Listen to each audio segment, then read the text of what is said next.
வணக்கம் நேயர்களே. இன்று ஜூன் 30, 2026 செவ்வாய்க்கிழமை. நோர்வே தமிழ் முற்ற செய்திகளுடன் கதிர். முதலில் தலைப்புச் செய்திகள்.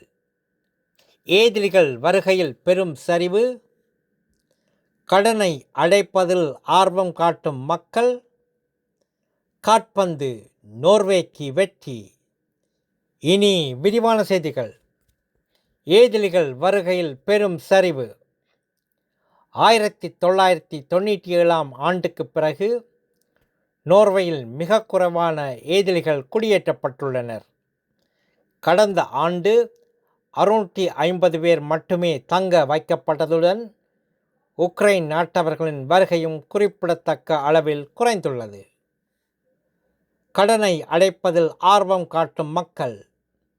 ஹவ்கசுண்ட் மற்றும் ஸ்வையோ பகுதி மக்கள் கோடை விடுமுறை செலவுகளை குறைத்து கடன் அட்டை நிலுவையை செலுத்துவதற்கே முன்னுரிமை தருகின்றனர்.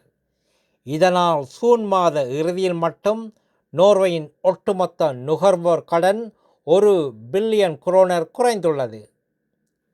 காற்பந்து நோர்வேக்கு வெற்றி.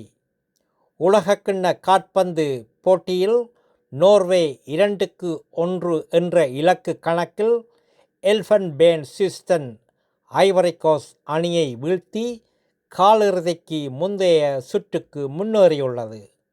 அடுத்த ஆட்டத்தில் வலுவாய்ந்த பிரேசில் அணியை அது எதிர்கொள்கிறது.